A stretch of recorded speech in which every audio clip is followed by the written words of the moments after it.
আগামী ডিসেম্বরের মধ্যেই জাতীয় নির্বাচন অনুষ্ঠিত হতে হবে। জুলাই সনদ ঘোষণার আগেই যদি নির্বাচনের তারিখ ঘোষিত হয় তাহলে সংস্কার প্রক্রিয়া ব্যাহত হতে পারে। আমি আজ দেশবাসীর কাছে ঘোষণা করছি যে আগামী জাতীয় নির্বাচন 2026 সালের এপ্রিলের প্রথমার্ধের যে কোনো একটি দিনে অনুষ্ঠিত হবে। বিগত 16 বছরের দুঃশাসনের দায় অবশেষে স্বীকার করলেন আওয়ামী লীগের মনোনীত সাবেক রাষ্ট্রপতি মোহাম্মদ আব্দুল হামিদ। তিনি বলেন, ভুল ছিল বলেই আজকের এই পরিণতি। কুমিল্লাতে একটা কথা আছে, অল্প পানির মাছ বেশি পানিতে পড়লে মানে একটু ফটফট ফটফট ছটফট করে। দেখেন, জুলাই আগস্ট অভ্যুত্থানে এনসিপির যে নেতারা বা যে ছাত্ররা, তাদের ভূমিকাকে অস্বীকার করার কোনো সুযোগ নেই। তবে নিশ্চয়ই এই 5-7 জন মিলে এই পুরো আন্দোলন ঘটায় নাই, নেতৃত্বে ছিল। সফল বলা হচ্ছে এমন প্রশ্নের জবাবে বিএনপির ভারপ্রাপ্ত চেয়ারম্যান তারেক রহমানের উপদেষ্টা মাহদি আমিন বলেন, দুই নেতার নির্বাচন, সংস্কার, বিচার সহ নানা ইস্যুতে ঘনিষ্ঠ আলোচনা হওয়ার ফলে রাজনৈতিক অনিশ্চয়তা কাটার জন্যই বৈঠককে ফলপ্রসূ বলছেন তারা। এই ধরনের একটা বৈঠকের পরে যে সৌহার্দ্য, যে আন্তরিকতা আমরা দেখেছি, অবশ্যই সে অনিশ্চয়তার কালো মেঘের ডেটটার কথা যে প্রফেসর ইউনূস বলেছেন ওটা কন্ডিশনাল। উনি বলেছেন সংস্কার এবং বিচার কার্য শেষ হলে তারপরে উনি ডেফিনিট ইলেকশন। উনি কিছুটা নমনীয় হয়েছেন, উনি সরে এসেছে, কিন্তু এই দুটাকে ত্বরান্বিত করে তাড়াতাড়ি যদি বিএনপি এবং অন্যান্য রাজনৈতিক যে অবস্থা হয়েছে, সবার সাথে যেভাবে পাঙ্গা নিচ্ছ, সর্বশেষ যে খুঁটিটা ডক্টর ইউনূস স্বীকার করুক না করুক, ওনার স্নেহের কারণে তোমরা এখনো যতটুকু মানে ভাব গাম্ভীর্য নিয়ে চলাফেরা করতেছো, যারে তারে কথাবার্তা বলতেছো, ফেব্রুয়ারির পরে এই জিনিসগুলোর পরিণতি। সম্প্রতি গণমাধ্যমের সঙ্গে আলাপকালে এসব তথ্য জানান তার শ্যালক ডাক্তার নওশাদ খান। থাইল্যান্ডে যে সৌহার্দ্য, যে আন্তরিকতা আমরা দেখেছি, অবশ্যই সে অনিশ্চয়তার কালো মেঘের কথা আপনি বলছেন, সেটা কেটে গিয়েছে। আমরা সেই বাংলাদেশ চাই যেখানে আমরা কাঁধে কাঁধ মিলিয়ে আমাদের সংস্কার, বিচার, প্রতিটা বিষয়। তো শহীদদের রক্তকে অবমাননা করে তোমরা যে রাজনৈতিক দল গঠন করছো, তখন কি ছাত্রদের বলছিলা যে এই আন্দোলন আমরা রাজনৈতিক দল গঠন করে আমরা ক্ষমতায় যাওয়ার আন্দোলন?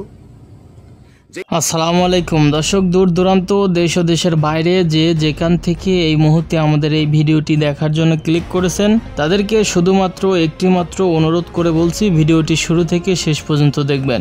দর্শক, আগামী নির্বাচনকে কেন্দ্র করে বাংলাদেশে যে হট্টগোল তৈরি হয়েছে এবং প্রধান উপদেষ্টা যে বর্তমানে লন্ডন সফরে আছেন, সেখানে তারেক রহমানের সাথে যে সাক্ষাৎকার ঘটেছে, এই সাক্ষাৎকারকে কেন্দ্র করে রাজনৈতিক প্রাঙ্গণে অস্থিতিশীল পরিবেশ তৈরি হতে যাচ্ছে। আগামীতে কি তৈরি হতে যাচ্ছে, কেন তৈরি হতে যাচ্ছে এবং কবে এই ঘটনাটি ঘটতে যাচ্ছে, এসব বিভিন্ন প্রশ্নের উত্তর আমরা জানবো পাশে থাকা স্ক্রিনের পর্দা থেকে।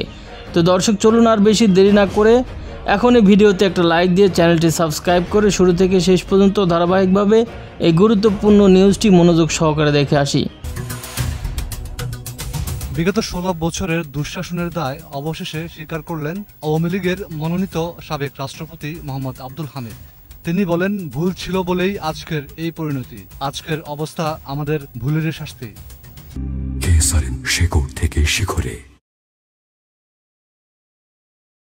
ক্ষমতা থাকাকালীন বা গণঅভ্যুত্থানে সরকার পতনের পরও যেখানে আওয়ামী লীগের কোন শীর্ষ নেতা ভুল স্বীকার করেননি, সেখানে সাবেক রাষ্ট্রপতির এই বক্তব্য রাজনৈতিক অঙ্গনে ব্যাপক আলোড়ন তুলেছে।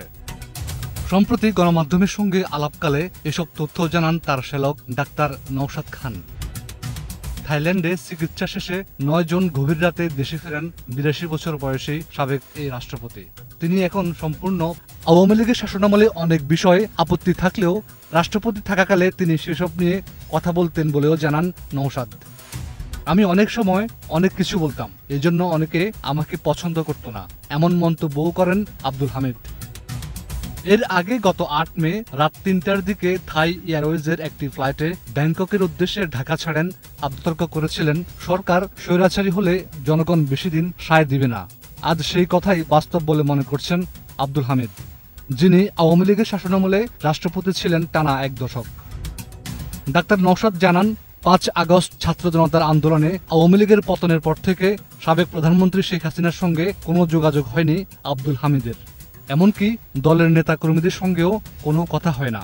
তবে প্রতিদিন পত্রিকা পড়ে, পারিবারিক পরিবেশে আছেন, রাজনীতির সঙ্গে কোনো সংযোগ নেই। আওয়ামী লীগের বর্তমান রাজনৈতিক পতনকে নিজেদের ভুলের ফল বলেই মনে করেন সাবেক রাষ্ট্রপতি আব্দুল হামিদ। শারীরিক অসুস্থতা ও নিভৃত জীবন কাটালেও এখনো দেশ ও রাজনীতির খবর রাখেন তিনি। কাছের মানুষদের কাছে তিনি প্রায় বলেন, গত 16 বছরে আমাদের অনেক ভুল ছিল, তা না হলে এমনটা কেন হলো? আজকের অবস্থা আমাদের সেই ভুলের শাস্তি। 2012 সালে স্পিকার থাকাকালে তিনি আব্দুল হামিদ। পরে বিষয়টি জানাজানি হলে দেশের রাজনৈতিক অঙ্গনে একের পর এক ঘটনা ঘটে। ব্যাপক আন্দোলনের মুখে 10 মে অন্তর্বর্তী সরকার আন্তর্জাতিক অপরাধ ট্রাইব্যুনালে আওয়ামী লীগের নেতাকর্মীদের বিচার কার্যক্রম না হওয়া পর্যন্ত আওয়ামী লীগের যাবতীয় কার্যক্রম নিষিদ্ধ করে। জুলাই সনদ ঘোষণার আগে যদি নির্বাচনের তারিখ ঘোষিত হয় তাহলে সংস্কার প্রক্রিয়া ব্যাহত হতে পারে। আমি আজ দেশবাসীর কাছে ঘোষণা করছি যে আগামী জাতীয় নির্বাচন 2026 সালের এপ্রিলের প্রথমার্ধের যে কোনো একটি দিনে অনুষ্ঠিত হবে। আগামী ডিসেম্বরের মধ্যেই জাতীয় নির্বাচন অনুষ্ঠিত হতে হবে। নির্বাচন নিয়ে প্রধান উপদেষ্টা ও রাজনৈতিক দলগুলোর শীর্ষ নেতাদের এমন অবস্থানে শঙ্কা জাগে দেশের গণতান্ত্রিক যাত্রা ব্যাহত হওয়ার। প্রশ্ন উঠতে থাকে ছাত্র জনতার রক্ত মারানো অর্জিত বিপ্লব ভেস্তে যাওয়ার। রাজনীতির এমন জটিল সময়ে শুক্রবার দিনভর চোখ ছিল লন্ডনের দ্য ডরচেস্টারে ডক্টর মোহাম্মদ ইউনূস ও তারেক রহমানের বৈঠকের দিকে। প্রায় 1.5 ঘন্টা রুদ্ধদ্বার বৈঠকের পর দুপক্ষই জানায় বৈঠক ফলপ্রসূর খবর। সরকার ও বিএনপির নির্বাচনী অবস্থানের শিথিলতায় কি বৈঠককে সফল বলা হচ্ছে? এমন প্রশ্নের জবাবে বিএনপির ভারপ্রাপ্ত চেয়ারম্যান তারেক রহমানের উপদেষ্টা মাহাদি আমিন বলেন, দুই নেতার নির্বাচন, সংস্কার, বিচার সহ নানা ইস্যুতে ঘনিষ্ঠ আলোচনা হওয়ার ফলে রাজনৈতিক অনিশ্চয়তা কাটার জন্যই বৈঠককে ফলপ্রসূ বলছেন তারা। এই ধরনের একটা বৈঠকের পরে আলাপ আলোচনায় বসবেন, আমরা ঐকমত্য কমিশনে বসবো এবং আমরা এর মধ্য দিয়ে সুনির্দিষ্টভাবে সামনের গতিমুখটাও আমরা সকলেই উপলব্ধি করতে পারবো। বৈঠকটা খুবই ইতিবাচক। আমরা মনে করি যে এই বৈঠকের মাধ্যমে মানুষের মধ্যে একটা নতুন আশাবাদ জাগ্রত হবে এবং যে সমস্ত বিভেদ বিশৃঙ্খলা যেগুলো ছিল এগুলো কিছুটা কমে আসবে। বৈঠক নিয়ে বিএনপি চেয়ারপারসন বেগম খালেদা জিয়ার সাবেক প্রেস সচিব মারুফ কামাল খান মনে করেন, নির্বাচনের তারিখ ঘিরেই তৈরি হয় মূল সংকট। ডেডলক খুলে যাওয়ায় সংকট কেটেছে। তবে রাষ্ট্রবিজ্ঞানী ডক্টর দিলারা চৌধুরী মনে করছেন, রাজনৈতিক দলগুলোর নানামুখী অবস্থানের কারণে সংকট এখনো কাটেনি। এই যে ডেডলকটা, এটা ছোটাটা, এটা এই ডেডলক থেকে আবার একটা সুসম্পর্ক বিল্ড আপ করা, যেটা আগের সম্পর্কে চলে যাওয়া, সেটা জরুরি ছিল। এটার মাধ্যমে কিন্তু অন্যান্য যে সমস্ত জট আছে, দ্বিমত আছে, গণতন্ত্রে তো দ্বিমত থাকবে, আলোচনা করেই তো নিষ্পত্তি করতে হবে এবং সেখানে অনেক দূর নিষ্পত্তি হচ্ছে। যদি দেশের জাতীয় এজেন্ডাকে জিম্মি করে রাখছে এবং সেখান থেকে তারা তাদের দলীয় একটা দাবিকে আদায় করে নিচ্ছে সরকারের কাছ থেকে, এটাকে যদি বলা হয় যে জাতির কালো মেঘ দূর হয়েছে, সেটাতে আমরা একমত হব না। উল্টো নতুন করে আরো অনেকগুলো শঙ্কা তৈরি হতে পারে। এবি পার্টি কিংবা গণসংহতির মতো দলের নেতারাও বৈঠককে ইতিবাচক হিসেবে দেখছেন। আলোচনায় রাজনৈতিক ভেদ কমার পাশাপাশি লন্ডনের বৈঠক নিয়ে প্রধান উপদেষ্টা অন্যান্য দলগুলোর সাথে আলোচনা করবে বলেও প্রত্যাশা তাদের। আশা করি যে মাননীয় প্রধান উপদেষ্টা আবারও রাজনৈতিক দলগুলোর সাথে সৌহার্দ্য যে আন্তরিকতা আমরা দেখেছি, অবশ্যই সে অনিশ্চয়তার কালো মেঘের কথা আপনি বলছেন সেটা কেটে গিয়েছে। আমরা সেই বাংলাদেশ চাই যেখানে আমরা কাঁধে কাঁধ মিলিয়ে আমাদের সংস্কার, বিচার, প্রতিটা বিষয়, জুলাই গণ অভ্যুত্থানে যে আকাঙ্ক্ষা ছিল আমরা স্বাধীন দেশে স্বাধীন নাগরিক হব, আমরা আমাদের রাষ্ট্রযন্ত্রের কাছ থেকে প্রাপ্য মর্যাদা পাবো।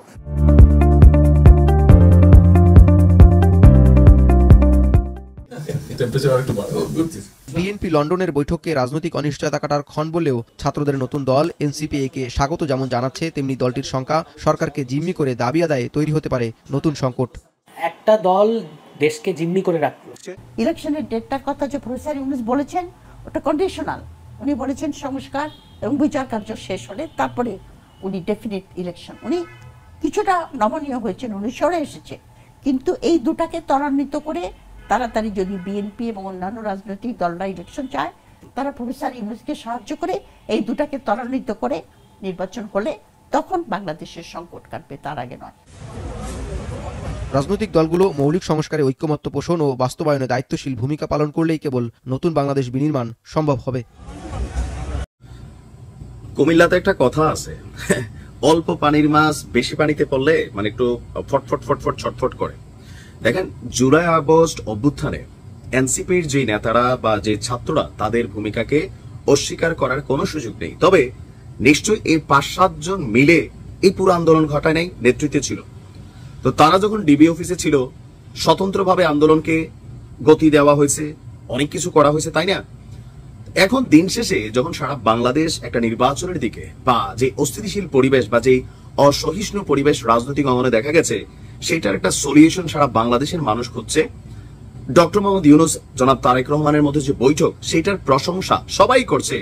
তখন এনসিপি আপনার আজকে এনসিপির যে মুখপাত্র আছে, মুখ্য সমন্বয়ক নাসিরউদ্দিন পাটোয়ারির যে বক্তব্যগুলো, এই বক্তব্যগুলোর আসলে পরিণতি কি হবে? ওই যে হঠাৎ করে একটু মিডিয়া ফোকাস লাইট, বাবা জনগণ জনগণ না বইলা তোমরা ডাক দিয়া দেখো তোমার পিছনে জনগণ আসলে কারা। যে ছাত্র সমাজ তোমার পিছনে আছে, এনসিপির পিছনে কয়জন মানুষ আছে এই মুহূর্তে, তোমাদের জনপ্রিয়তা কোন লেভেলে আছে, তোমাদের যে অবস্থা হয়েছে, সবার সাথে যেভাবে পাঙ্গা নিচ্ছ, সর্বশেষ যে খুঁটিটা ডক্টর ইউনূস স্বীকার করুক না করুক, ওনার স্নেহের কারণে তোমরা এখনো যতটুকু মানে ভাব গাম্ভীর্য নিয়ে চলাফেরা করতেছো, যারে তারে কথাবার্তা বলি, দ্বিতীয় গণঅভ্যুত্থানের দিকে যেতে বাধ্য হবে। আমরা তো বলি বাবা তোমরা যাও, তোমরা যে উড়তেছো এই উড়াটার পিছনে আসলে কতটুকু পাকনায় জোর আছে, যাও দ্বিতীয় গণঅভ্যুত্থান করলাম না। 200 মানুষ তোমরা যোগাইতে পারো কিনা, সরি 2000 মানুষ পিছনে পাও কিনা, যে এই সরকারের বিরুদ্ধে গণঅভ্যুত্থানের ডাক দিবা আর তোমাদের পিছনে মানুষ চেল চালাইয়া চলে যাবে। আসো দেখো বাস্তবতা। এমনকি এই সরকার জনগণের আকাঙ্ক্ষা প্রতিফলনে ব্যর্থ হলে এনসিপি কোন নির্বাচনেও অংশগ্রহণ করবে না। মানুষের ঠেকা পড়ে আছে নাকি যে এনসিপি নির্বাচনে অংশগ্রহণ করবে না, জনগণ হা হা হা করে কান্নাকাটি করবে, রাস্তায় বিলাপ করবে? এটা মনে হয় নাসিরউদ্দিন? মিডিয়ার সামনে কথা বলা সোজা, বাস্তবতা কি এটা তোমরা বুঝো না? দলের নিবন্ধনই হয় না, নির্বাচন কই থেকে আসলো? শুধু রাজা বা রানী বদল হলেই চলবে না, কাঠামোগত পরিবর্তন প্রয়োজন, এটা আমরাও চাই। এনসিপি বিশ্বাস করে গণঅভ্যুত্থানের মাধ্যমে অর্জিত স্বপ্ন পূরণ না হওয়া পর্যন্ত তাদের লড়াই চলবে। তো করো লড়াই, আসো ডক্টর ইউনূসের বিরুদ্ধে একটু মাঠে নাইমা দেখো লড়াইটা কোন দিকে আসে। অন্তর্বর্তী সরকারের প্রতি আহ্বান জানাচ্ছে যে শহীদদের আত্মত্যাগ এবং আহতদের কষ্টের মূল্যায়ন করতে হবে। তোমরা নিজেরা কি মূল্যায়ন করছো? তোমাদের মূল্যায়ন হয়েছে। গ্রামের মানুষের কাছে যেতে হবে। তোমরা কই গেছো? ঢাকা রাজু ভাস্কর্য ছাড়ার কোথায়? নিজেদের নির্বাচনী প্রচারণা ছাড়া লোকাল এলাকায় গিয়ে মাইটের খাবারও খবর আসতেছে বিভিন্ন জনের। তারপর বলছে যে বিএনপি একসময় ডিসেম্বরের মধ্যে নির্বাচন দাবি জানালেও এখন রোজার আগের সময়সীমা এসে পৌঁছেছে, তারা এখনো জুলাইয়ের ঘোষণাপত্র বিচার বা নতুন সংবিধান নিয়ে কোনো প্রস্তাব দেয়নি।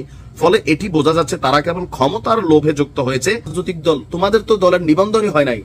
বাংলাদেশে আগামী দিনে রাষ্ট্র ক্ষমতায় যাবে বিএনপি অথবা জামাত ইসলাম। তোমরা যদি যাইতে চাও, 2-1টা সিট যদি পাও, তাও এদের পিছনে ল্যাঞ্জা ধইরা যাইতে হবে। সেখানে দেশবাসী, হোয়াট ইজ দ্য দেশবাসী? দেশবাসী বলতে কোনটা বোঝাচ্ছ তোমরা? কথায় কথায় দেশবাসী, জনগণ, গণ অভ্যুত্থান। শহীদদের রক্তকে অবমাননা করে বিদেশের মাটিতে মিটিং আয়োজন কখনোই মেনে নেওয়া যায় না। তো শহীদদের রক্তকে অবমাননা করে তোমরা যে রাজনৈতিক দল গঠন করছো, তখন কি ছাত্রদের বলছিলা যে এই আন্দোলন আমরা রাজনৈতিক দল গঠন করে আমরা ক্ষমতায় যাওয়ার আন্দোলন? যেই শহীদ পরিবারগুলো তোমরা একটা লিস্টই তৈরি করতে পারো না এখনো, কারা মরছে, কতজন আহত হইলো, তাদের চিকিৎসার খবর নাই, তাদের বাচ্চারা এতিমখানায় বড় হচ্ছে, কেউ রিক্সা চালাচ্ছে, কেউ পরিবার ভিক্ষাবৃত্তিতে নামছে, তাদের রক্তের সাথে বেইমানি করে তোমরা যে কোটি টাকার গাড়ি চড়ছো, কোটি কোটি টাকা ইনকাম করতেছো, অফিস আদালত করতেছো, এক একজনের চেহারা ইনকাম সেই লেভেলে হয়েছে, এগুলা কি শহীদদের রক্তের সাথে বেইমানি না? দেশের ভবিষ্যৎ নির্ধারণ করতে হবে দেশের জনগণের মাধ্যমে, বিদেশি আলোচনায় নয়। বিদেশি আলোচনা বলতে হোয়াট? এটা কি অন্য দেশের সাথে আলোচনা হয়েছে? নাসিরউদ্দিন বলছেন 90 সালের গণঅভ্যুত্থানের পর একটি সামাজিক চুক্তি হয়েছিল, কিন্তু সেটিকে গণ আকাঙ্ক্ষার প্রতিনিধিত্ব করছে না। তো তোমরা কিসের লোভ করছো? তোমরাও তো ক্ষমতারই লোভী, চেয়ারের লোভী। এটা তো স্পষ্ট ভাই, মানুষ বলছে এগুলা। দেখেন এনসিপির জায়গা থেকে এই টেনশনটা খুবই স্বাভাবিক।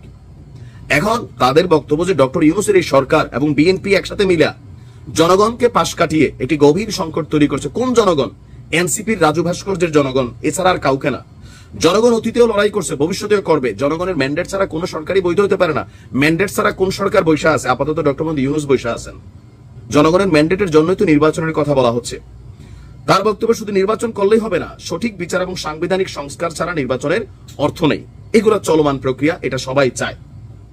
এখনকার নির্বাচন কমিশন জনগণের আস্থার প্রতীক নয়, বরং একটি রাজনৈতিক শক্তির পক্ষে কাজ করছে। তো এরকম তো বহুত কিছু সরকারের মধ্যে দেখা যাচ্ছে যেটা এনসিপির জন্য কাজ করছে, বা বিভিন্ন জায়গায় আমরা দেখছি ডক্টর ইউনূস এনসিপির পক্ষে কাজ করছেন। তো মানুষের তো অভিযোগ এক এক জায়গায় এক এক রকম আছে। তার বক্তব্য, তাই নির্বাচন কমিশন পুনর্গঠন, আরপিও সংশোধন, জাতীয় ঐকমত্যের ভিত্তিতে নির্বাচন না। ঐকমত্য হয়ে গেছে বাবা। এই যে তারেক রহমান এবং ডক্টর ইউনূসের এই বৈঠককে বাংলাদেশে এমন কোন দল নাই যেটাকে সাধুবাদ জানায় নাই। জনগণের পক্ষ থেকে।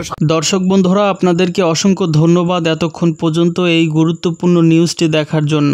পরিশেষে এই ভিডিও সম্পর্কে আপনার কোনো মতামত থাকলে অবশ্যই ভিডিওর কমেন্ট বক্সে আপনার গুরুত্বপূর্ণ মতামত জানাবেন। সেই সাথে আপনাদেরকে অনুরোধ করে বলছি, আপনি যদি এখনও পর্যন্ত আমাদের এই চ্যানেলটি সাবস্ক্রাইব না করে থাকেন তাহলে প্লিজ দয়া করে ভালোবেসে এখনই আমাদের এই চ্যানেলটি সাবস্ক্রাইব করে পাশে থাকা বেল আইকনটি বাজিয়ে দিবেন পরবর্তী আরও আলোচিত আপডেট সংবাদ পাওয়ার জন্য। সর্বদা আপনার এবং আপনার পরিবারের সুস্বাস্থ্য কামনা করে আজকের মতো এখানেই বিদায় নিচ্ছি। সবাই ভালো থাকবেন, সুস্থ থাকবেন। আল্লাহ হাফেজ।